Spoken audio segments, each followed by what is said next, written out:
Great. Thank you so much. Good afternoon, everyone, and thank you so much for joining our webinar today.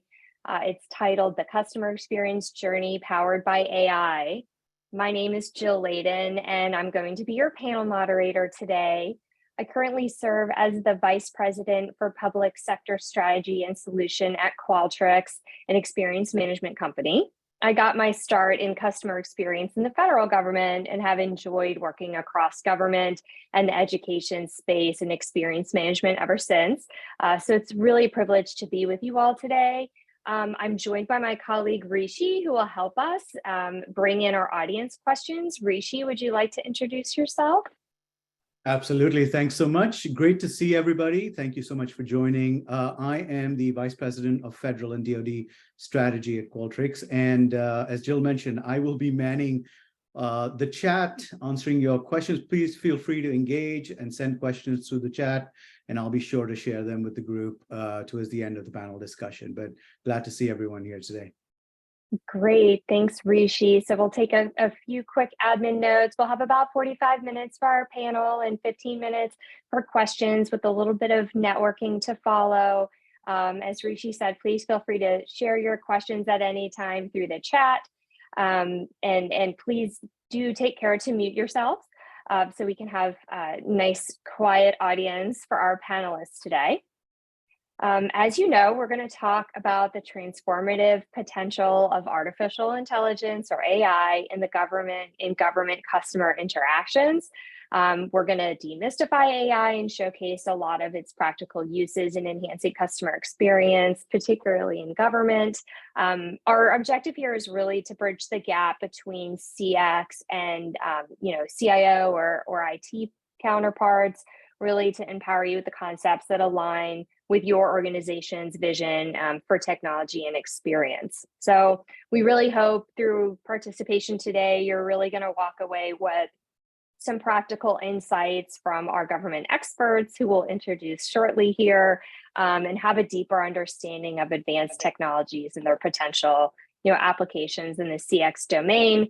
And we're really excited to now turn to our panel. So today we have with us Akanksha Sharma, who is the Director of Digital Transformation at the Department of Labor. And we also have Courtney K. Decker, who is the Deputy Chief Taxpayer Experience Officer at the Internal Revenue Service. So thank you so much, both of you, for taking your time today to share your experiences. It's really a true community, CX in government. And I think the foundation of this community has been, at least for me, for many years, just our willingness to share with each other what our experiences are, how we've overcome challenges, and what we can do together, to make government better for everyone. So I'd like to just take a moment and give each of you an opportunity to give a brief introduction before we launch into questions. So Akanksha, we'll start with you. Thank you. Hi, everyone. So I'm Akanksha Sharma, and I have been at the Department of Labor for just around 5 months now. So I'm a fairly new addition. I came over from the Office of Personnel Management, and before that I was at GSA. So my federal career spans around 8 years.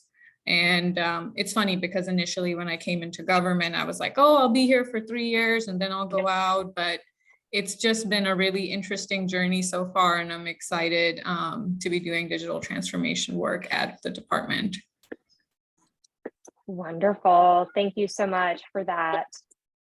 Courtney, we'll launch over to you.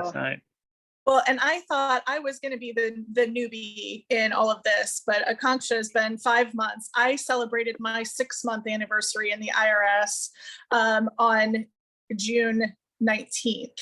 So 6 months in federal service in its entirety. Before that, I spent a couple of different stints as a tax lawyer representing taxpayers in various controversies, audits, and so forth, and also in merger and acquisition type work. But the thing that got me interested in customer experience, taxpayer experience in our lane was my 8 years serving as the director of revenue for the state of Iowa. And as the leader of that agency, it's the equivalent at the state level to the IRS commissioner.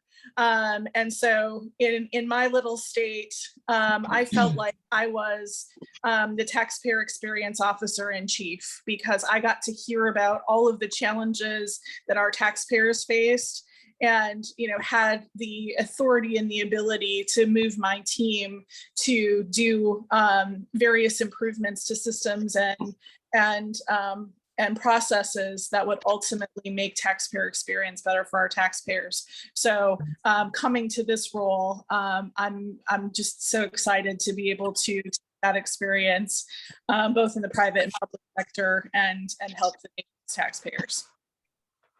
Wonderful. Thank you so much, both of you, for those great introductions. So we'll go through a couple questions for you all. Akanksha, let's start with you. Can you give some examples of how AI has improved customer experiences in the government sector, particularly the Department of Labor, and how do these implementations come about? Yes, so I have sort of 3 broad categories I'll talk around. So the first one, and I think the one that has the most consensus, is using artificial intelligence for tasks that are inherently dangerous or impossible for human beings to do. So a really good example at the Department of Labor is we're using this tool called HoloLens, which is a custom mixed reality application, and it's used by the inspectors at the Occupational Safety and Health Administration, OSHA, to visually inspect high hazard and unsafe areas. And so specifically, trench collapses are a leading cause of death in the construction industry. So this is a great example of using technology to, prevent fatalities for our inspectors. The other kind of big area that we've been getting a lot of consensus around recently is kind of augmenting repetitive tasks that some of our inspectors and lawyers are doing across the department with sort of intelligent models so that they're not having to do repetitive tasks. And this is all to increase productivity. So a really good example at DOL would be in the Office of Worker Compensation, particularly in the Black Lung program. And that's where we compensate coal miners and their survivors who are disabled by lung disease. There used to be a pretty long turnaround time from when someone filed a claim to when they were able to receive a benefit. So they used machine learning to come up with a model to review the forms that were being submitted and pull the data out so that they could make eligibility determinations a lot faster. And they actually did an analysis recently that saved their employees roughly 700 hours just in the last year in just doing claims processing. So that's another area that's been picking up at the department because we do a lot of processing in general. And then the last sort of area that I'll talk about, and one that I'm personally really interested in because it's similar to a lot of the work I was doing at OPM as well, is actually tapping into the data that we have, because all federal agencies have a lot of data now about their employees or their customers to transform and personalize user experiences. And so when I was at the Office of Personnel Management, we were really looking at this from a employee 360 view. So how can we use the data that we have about federal employees to create a user experience that's personalized to you, the key word there being personalized. And now at the department, we're looking at it from the perspective of customers. And so for us, customers are generally speaking the American public.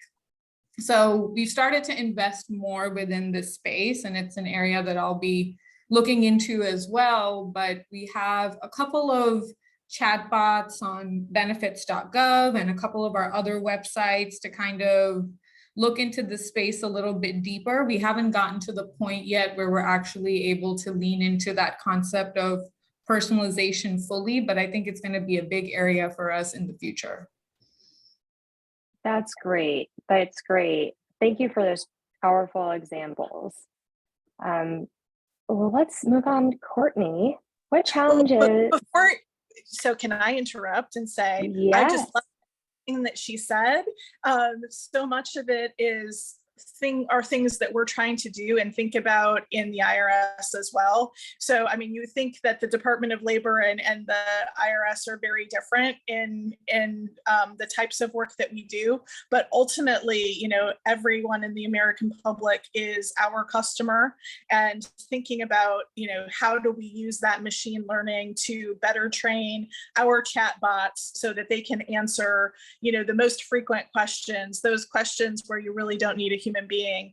And I loved the talking about personalizing the service to each of your customers, because, you know, we're thinking, how do we meet taxpayers where they are, you know, particularly our underserved communities who we have trouble reaching out to, and, you know, finding out, you know, where our services aren't meeting their needs, you know, trying to put ourselves in their shoes. I loved hearing about what DOL is doing, and yes, we're all on the same page on that. It's very exciting. Sorry, now you can ask me a question. Yes, no, absolutely. Those were great examples and certainly worthy of comment. I loved hearing about you know, using technology in areas where there's danger, right? And seeing our workforce, our employees as customers, right, to safeguard as much as possible. So that really covered the whole spectrum. It was fantastic. And thank you also for your comments, Courtney. So yes, this next question is for you. So what challenges did you or the IRS face when implementing advanced technology and customer experience? And how have you been able to overcome those to be successful? I would venture to guess that the IRS is in the news a fair amount, and the public gets to hear about the things that go wrong. There are lots of things, though, that go right, and I noticed that. And you know, in my 6 months of being here, you know, the biggest thing that we are successful on is making sure to deliver a relatively seamless tax season to roughly 80% of our taxpayers. So where we are struggling is in the space for, as I mentioned earlier, those underserved communities, or for people who have things that go wrong. And having budget limitations that, you know, underfunding, or, you know, funding in the wrong buckets, the buckets that can't be used for taxpayer facing services, is a challenge that we face. And I think that the Inflation Reduction Act, as well as, you know, other legislation, the Taxpayer First Act, et cetera, focused on how do we better allow the IRS to deliver those important front end services to our taxpayers. So I think we're in a really good place right now in terms of being able to overcome some of those financial challenges that we faced. But one thing that I really love about our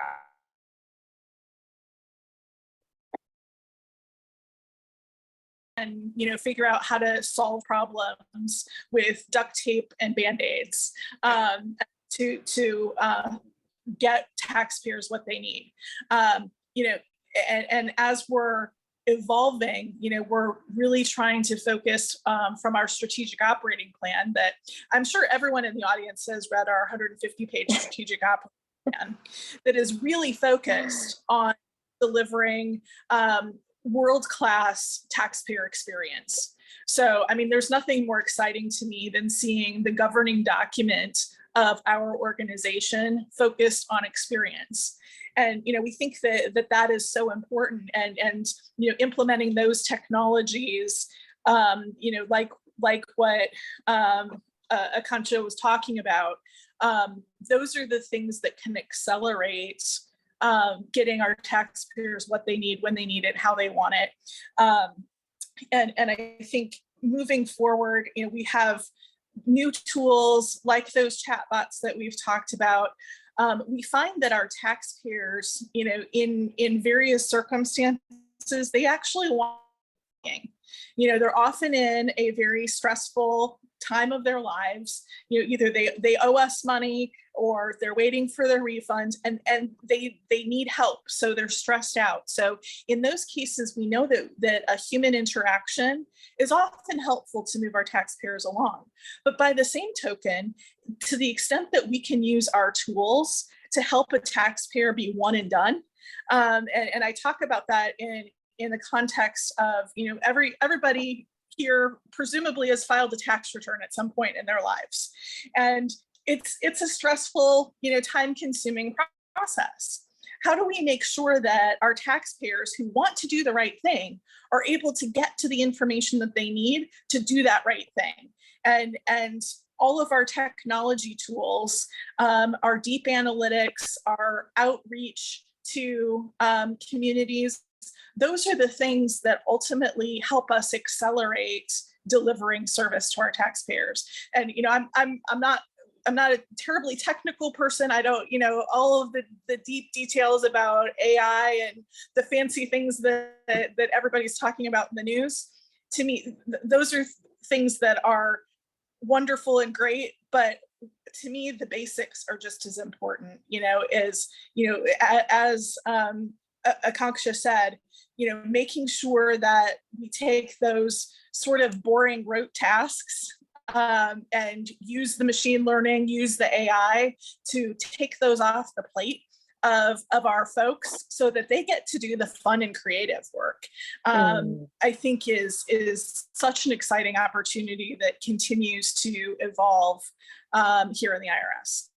That's a great point. I know a lot of folks on the phone either know people or have themselves, especially if they're working in customer experience for an extended period of time, of reading tens of thousands of open-ended comments, right? And not having the technology they need to be able to process those with less bias, less human error.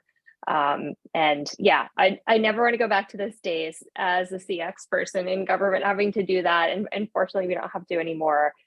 So really good point about freeing up those tasks, freeing up employees to be able to do what takes that human creativity. So thank you for that. Akanksha, so tell us, in your role, how do you balance automation with maintaining the human touch in customer interactions? Yeah, that's a really good question. The department, as I think a lot of other government agencies, like the Department of Labor, is kind of akin to like a law firm almost. We have a lot of lawyers, we do a lot of enforcement, and technology, especially areas where you're talking about potentially giving away a decision that you may be making or your staff may be making to technology now, is not always the most popular. So we do hit some resistance, and part of my job is to make our leaders and then the staff feel comfortable with the technology that we're using. And we do that a couple of different ways. So one thing that we really look at, and this is based on something Courtney was describing as well, is the context of the customer interaction. So there are very different digital experiences at play depending on why you're coming to the Department of Labor, given our size. You could be in a state of crisis. Maybe you're unemployed and you're not going to be able to pay rent next month. For those types of interactions where you are in a moment of crisis, it is really important that, yes, you have technology like artificial intelligence or bots on chat on particular sites to help them, but a human touch is really necessary because of the fact that it's a really urgent situation and not everyone in the population is trained up to be able to use technology well. And in fact, we can't assume that everyone has a computer at home or even has access to a cell phone. We need to be able to cater to people all over the country in different circumstances and in different socioeconomic statuses. And so one of the things that we've started to do is really look at the context of why is someone coming to the department. If it, on the other side of the spectrum, is not, you're not in a state of crisis, maybe you're coming because you want to understand what educational training may be available for you to do a career change, or you're trying to understand your grant opportunities. Something like an artificial intelligence-based tool can work really well because you don't have that time crunch. So being really specific when we talk to the leaders and then the staff of the department in terms of how the technology will actually get implemented, and making certain delineations is really important. The other big delineation that we've made, thus far, although I think this will get harder to do as AI gets more sophisticated, is that at the moment, all of the decisions are being made by humans. So it's really looked at as more of an assistive technology. It's augmenting your job. It should be making your life easier. It should be allowing you to potentially not read thousands and thousands of pages to make a good decision, but ultimately the decision maker is a human. And so that leads to some level of buy-in as well, because we're not just giving some of these key things away. Now, as I said, I think this is going to be an ongoing conversation because we're making such, rapid jumps in this particular space moving forward. So I do think that, whether you're a digital transformation leader or a CX leader, whatever type of leader you are actually nowadays, communication, transparency, and trust are really, really critical, especially when you're talking about operationalizing emerging technology. That's wonderful. Thank you so much. I love that. Communication, transparency, and trust. The next question we have is related. We'll go to you, Courtney. So how do you ensure that the use of AI or advanced technology in CX complies with regulations and ethical standards? And I know your background as a tax lawyer, as you said, I'm sure starts to, play this forward a little bit, maybe more so than others. So tell us about that. Yeah, the previous conversation is a perfect segue into this. And, in talking about ethically and legally, how do you make sure that you are not discriminating against a particular cohort, as you're building your models. And I think the IRS has been in the news in that space. And I think it is critically important for us as we develop our machine learning and models to make sure that we're putting on that different hat and thinking about experience. So everyone in agencies is always wearing multiple hats. You're wearing the hat of how do I administer the services that I need to provide, and you're thinking about that end-to-end delivery. And I think most of us, at least my experience so far in the IRS, is that they're also trying to think about what the taxpayer experience is in that space. But those two hats are very difficult to wear together. And I think that's one of the benefits that having an experience office brings to the table, is that our job is to exclusively look at what is it that our customers are facing, and remembering that our customers may not just be taxpayers. For us, it may be practitioners, it could be software vendors, it could be state revenue agencies, community organizations, and I don't want to leave anybody out, but it runs the gamut. Employees, as important as anyone else in the discussion is the experience of our employees and their ability to highlight issues. So I think, IRS is a group of rule followers. We're a lot of accountants and lawyers who like to follow methodical processes. So we're intently focused in particular on privacy concerns of our taxpayers. We have statutory limitations on what information that we can share. we're intently focused on the CAPG A11 and A11 requirements, the executive order on customer experience, and we guide ourselves by all of those different guidance and legal requirements when we're thinking about experience and designing, what the systems will look like in the long run to take into account taxpayer needs. And I think, as you read the executive order, it talks about not only things like equity and ease of access, but it talks about security. And, and to me, AI, machine learning, and those pieces, that ethical and legal quandary fits into that security space. And the discussion of trust, is embedded in the OMB guidance in that space as well. Understanding how satisfaction leads to making compliant taxpayers, that voluntary compliance, and using the data to get to that space, I think it is really important, ultimately, in making sure that we're doing our jobs in compliance with the law. Absolutely. Thank you for that. And thanks for, bringing up the policy infrastructure we now benefit from, right? That's been a priority over multiple administrations, and in recent times have just seen, we've gone from mandates to momentum, and both of you are really great examples of that. So thank you for bringing that up. Okay, well, let's think about the future. So Akanksha, what role do you see AI playing in the future of CX at the Department of Labor? What new technologies do you anticipate emerging for use there or other places in government? So I do think that we will really be leaning into the idea of creating personalized experiences and taking advantage of the data that we have through intelligent modeling to be able to provide recommendations to the American public or the employee, depending on the use case.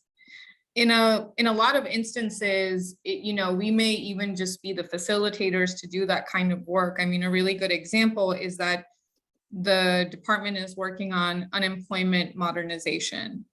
And that is a work that's, deeply tied with each of the states. And one of the things we're focusing on is fraud prevention.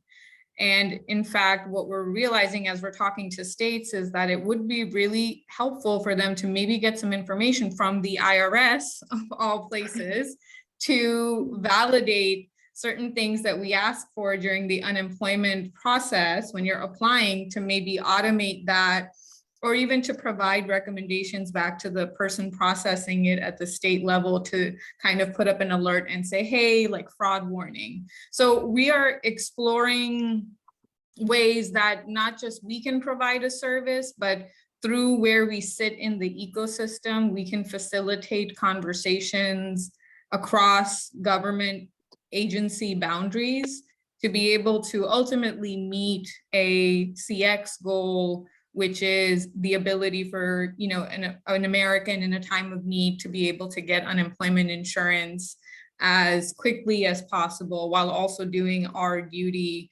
and making sure that we're minimizing fraud, for example. That's just one example, but that's the space that we're really going to be looking at in the future, is using data, using emerging technology, and using human-centered design frameworks, bringing those together to see what kind of delightful experiences, I'll say, we can create for the American people and for our employees as well, because they're a critical part of this.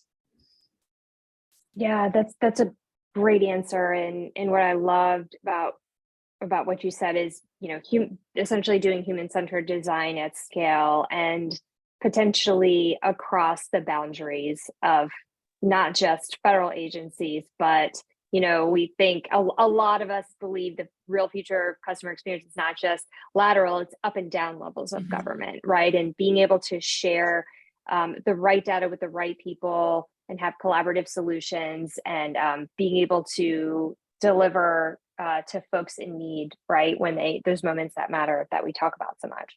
That was great. Thank you. So Courtney, tell us, as you're thinking about implementations and change in customer experience, how do you measure success when you're going about that? What metrics or measures do you use as you're trying to evaluate the impact of changes or new implementations? What does that look like? So IRS, we're numbers people, so we do lots of measuring and, report out publicly all kinds of different statistics as to, call volumes, number of calls answered, all of those sorts of things.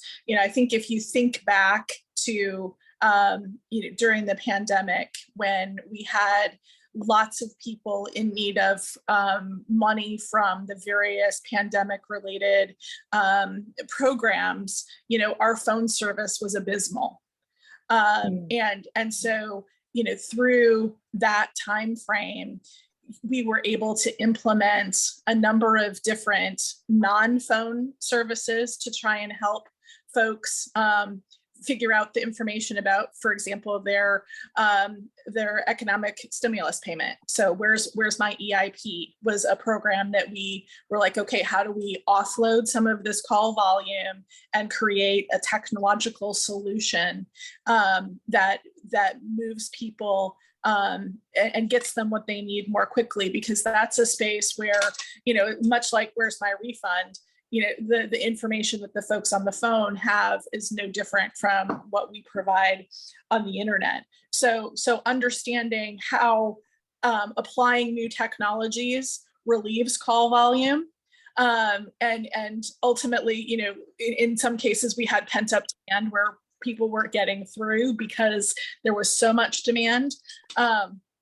What is quite amazing about this past year, and again, I'm talking about phone service, which maybe you don't think about as advanced technology, but it's such an important part of what our taxpayers expect, that thinking about how we make sure that we have the capacity to answer calls requires that back-end technology, having information available on our website. So, the ability to make sure that we're able to quickly identify, and use those web crawling tools to make sure that we're providing consistent and clear messages in all of our electronic channels as well as our on the phone channels. The level of coordination that has to go into that, there's a lot of technology behind, just being able to have someone answer the phone and give an answer to a taxpayer. So we went from, phone service that was in the 20%, 15, 20% level up to 85% this past tax season.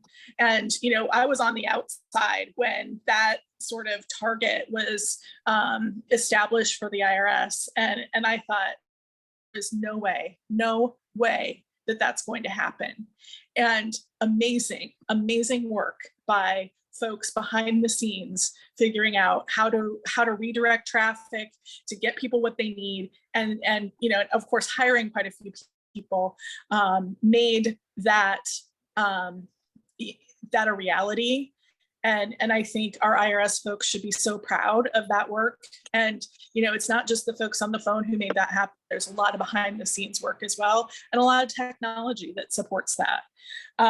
So I think, those are just the basic sort of measurement things. But as I mentioned before, I think two things are, from an experience perspective, critically important. And I think we have to measure them in segments as we improve various processes. But our fundamental hypothesis is that the vast majority of Americans want to follow the law, and they want to, have a one and done experience where they have the information they need, they file their return, and they don't have to think about it again, regardless of the type of return they're filing. And so providing upfront information to them in a clear and digestible manner, is critically important to that. And looking at our technology implementations and saying, did we move the needle on voluntary compliance? Did the folks that we applied this technological intervention to actually end up being compliers who didn't get a letter One of the areas that we did a little pilot analysis to was folks, and it's ongoing, so we don't have the answers yet. Our hypothesis was there's a cohort of people who get divorced each year, and some constituency of those were compliers before they got divorced and then stopped being compliers afterwards. So we take a constituency that we know wants to do the right thing and then try to dig in and say, what happened that changed that?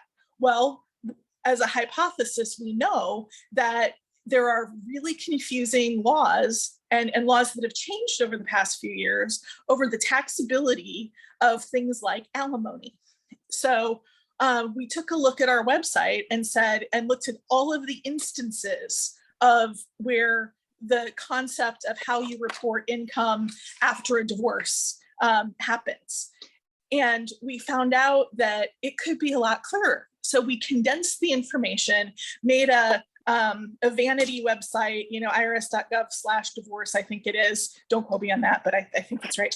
And so now we're testing, we're saying, okay, so what happens to folks who move from, married filing status to single filing status from one year to the next? Are we better able to help them stay in compliance? So the jury's still out on whether our interventions have worked, but it's those type of things that I think, coming to the answer of voluntary compliance is really the most important measurement, because we know that voluntary compliers that's the most efficient service we can provide. It's expensive when we have to intervene and help or nudge folks. And then the other one, which I'll stop here because I'm taking too much time, is trust. And we've already kind of talked a little bit about that. The trust needle, I think, moves along with voluntary compliance, and we need to work and continue to flesh that out and test it. That's great. Yeah, thank you for that. Very, very powerful. I loved what you said about the fundamental hypothesis is that most people want to follow the law. I think a lot of us in CX have sometimes battled with internal legal advisors or legal when it talks to, making information clear, because it can be both legally accurate and clear, and being able to articulate that and meet in the middle there. And really you provided a real life example of, when you see these problems and you see these trends, looking at the experience of, okay, well, what information is actually out there and who does understand that? And what is, the plain language score on that or the clarity score on that, and attacking it that way. I think it also brings up the point of using AI in your contact center and being able to, assist employees to be able to take all of that large volume of unstructured data and use conversation analytics, natural language processing, surface those trends, and really, instead of just improving the contact center itself, being able to weave those insights across the operations of how the agency does business as a whole. And it sounds like, what that does is really transform that contact center, the organizational value transforms to being mission critical, right? In this ultimate listening post. So I love what you said there. So we'll just take one more question. We'll just do one more question before we hop. Before we hop on to our audience questions. For each of you, let's go with this. And Akanksha, we'll start with you. What are your recommendations to ensure consistency and quality across government transformation? So really, what advice would you give CX practitioners and IT practitioners as they're trying to, foster consistency, considerations of the experience and having high quality when transformations are underway? What recommendations or advice do you have for folks on that? A good question. I have a lot, but I think the one that I'll kind of stick to as what I feel is the most important is being intentional and deliberate about what you're doing. You know, it can be quick to break things. Putting them back together takes a lot of time. And I do think that transformation is sometimes a word that's overused and somehow implies that something is going to come in that has never existed before. That is generally not the case. People are trying to do the right thing most of the time. Now, they may not have all of the resources to do it, but in today's world, it's very unlikely that there is a concept at play that was just never thought of before, and no one at that particular place tried to implement it in some way, shape, or form. So I think being deliberate, intentional, and having a clear focus area so that you can come up with the appropriate way to communicate, get buy-in, to be able to help people not be fearful of change, really at the end of the day is what we are talking about. If they can just come to the table neutral, I think that's great. The problem right now is that because a lot of these words have gotten blown up in the media as well, with, you know, ChatGPT coming out, which I'm surprised this is the first time we're mentioning ChatGPT because this is an AI session. I think one of the things that I'm noticing is that people are coming to the table with fear and resistance, maybe a little bit more than they were before when that wasn't the case. So I think being really clear about what it is that you're trying to accomplish and communicating it in as simple terms as possible to then come up with your roadmap is really important. And I'll hand it over to Courtney. Yeah, that's great. And yeah, we didn't mention ChatGPT, though I'm sure that was all top of mind. I didn't mention it because ChatGPT wrote all the questions for you all today. No, I'm just kidding. I'm just kidding. Courtney, over to you. Well, and I love what Akanksha said about being intentional. I mean, I think that the deep listening that we need to do in customer experience, both listening to the data and listening to the humans, is so critically important to what we do. But I'm a lawyer, so I have three, because lawyers have to do things in threes. So first I have, test and learn. So I think our divorce project example is a perfect example of something that is not huge.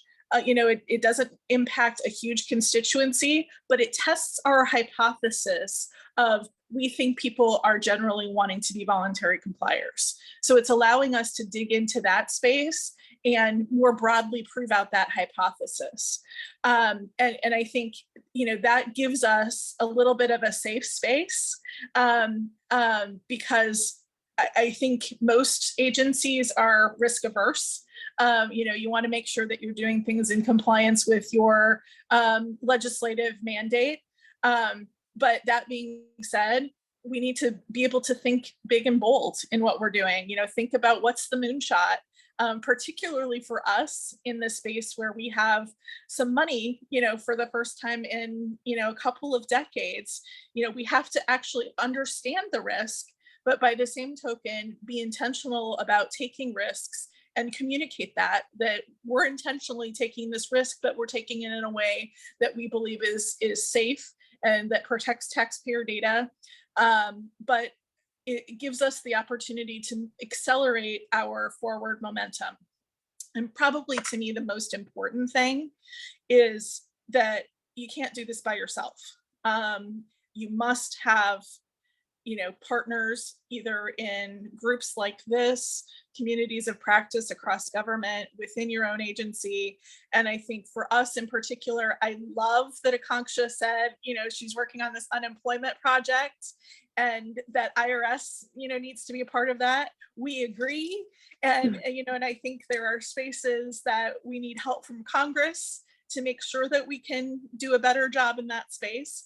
But cross-agency collaboration, is one of those things that's really hard, but when you can make it happen is so valuable. And recognizing in the coalitions that there's a lot of good work that's done, and we're not coming in as CX to say thou shalt do XYZ. A big part of what I see for our opportunities is really uncovering the great things that are happening and figure out how to rinse and repeat and replicate those great achievements in other spaces of our agency. Wonderful. Thank you. All right, let's move on to some questions from our audience. Rishi, why don't you share some that have come in, if you don't mind? Absolutely. First of all, thank you so much just for the insight that you shared earlier. One of the questions that came in was, and this is to both or either, whoever wants to go first, is what do you do to win over, co-workers or people within the agency who are skeptical to leverage new technologies, especially when it relates to, mission success? Who do you want to start on that one? Why don't you go ahead? All right. Who wants to go? So I think, the key to winning people over is to help folks see that we'll give them a runway for success. Fundamentally, I think everyone wants to be successful in their job. So the resistance comes from, in my view, a fear that this new thing, though it might be exciting and it might make our work better, I might not be as competent at that as I was before. And I think giving people grace and space to learn and, to go through, sort of the grieving process of saying goodbye to old systems is critically important. It's a human endeavor, and we all love change if it's change that we select for ourselves, not so much change that's dictated on us. And so helping through that emotional process, I think, is probably the most critical piece for me. Excellent. Akanksha, anything to add from your perspective? Hi, are you able to hear me? My audio is freezing up. Okay, good. I think my approach has always been to treat this as a massive change management plan. Actually, I think most of my job is just a lot of change management. And so I do think it's important to recognize who those early adopters are going to be to build your quick wins. There are some people very naturally that are not going to want to jump in with both of their feet, and they will want to see other successes because they may be more risk averse and need something tangible to look at to say, okay, now I can visualize it and I can see myself in this. So I think as someone trying to implement change, it is important to not get burnt out, right? Because there's only so many times you can say a message before you start feeling like, okay, maybe what I'm saying is not important. And so I do think being a little bit, as I was saying earlier, intentional about it, having a change management plan, recognizing as the people across the table, someone who at this moment in time can even be persuaded, right? And if the answer is no, to have that ability to be like, okay, we're going to come back to you and maybe work with some of the stakeholders that you may have that are more willing to adopt things, do the piloting with you, that you can then go back to them and show. So that's generally how I recommend to do it and how I've approached sort of large scale transformation. Coalition. Yeah, Yes. Absolutely. Rishi, do we have, I think we have time for maybe one more quick question before we lose folks who need to drop. Yeah, thank you. This one came in from Dominic on the chat, and to Akanksha. It says, given the agency's mission, he's curious to hear if the Department of Labor has any policies or guidelines on using AI in automating CX through or other functions when it comes to replacing workers. So we are working on ethics guidelines for artificial intelligence for the department. Our emerging technology team, who's led by Krista Kennard, a very thoughtful and engaged leader, is thinking through what that framework will look like. We haven't gotten so detailed yet to say, and I don't think that we know yet that it's going to replace workers. That's not the starting assumption that we are working with. We are working with the assumption that it's going to augment existing worker staff. I don't know yet if that future will see itself through. So the goal right now is to get something in place that we can at least start the conversation around and do that basic groundwork so that we can evolve as we see the technology evolve and our adoption of it evolve as well. Brilliant. Excellent. Thank you so much.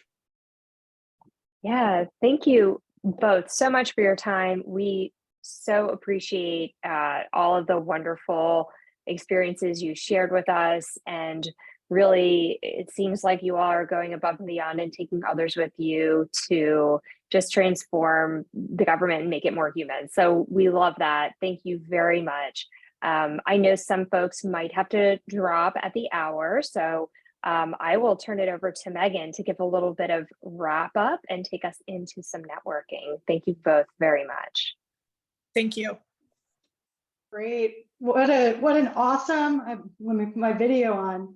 There we go. What a great discussion. Thank you both for all of your thoughtfulness on this. It's such a great topic to combine CX with AI. So thank you for joining the CX Hour. Again, our upcoming events, the July CX Hour, July 19th, and then the CX Summit, December 7th. So we can stay on a little bit. Would love to hear any feedback. And Courtney and Akanksha, if you would like to stay on as well, you're more than welcome to. We have the time, but want to be cognizant of it as well. So would love questions, feedback, anything that anyone would like to bring up.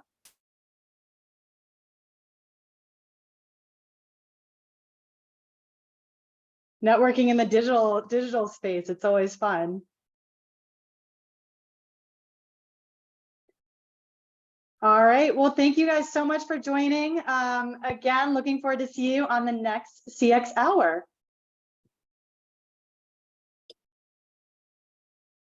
Thank you, everyone. Thank you, everyone.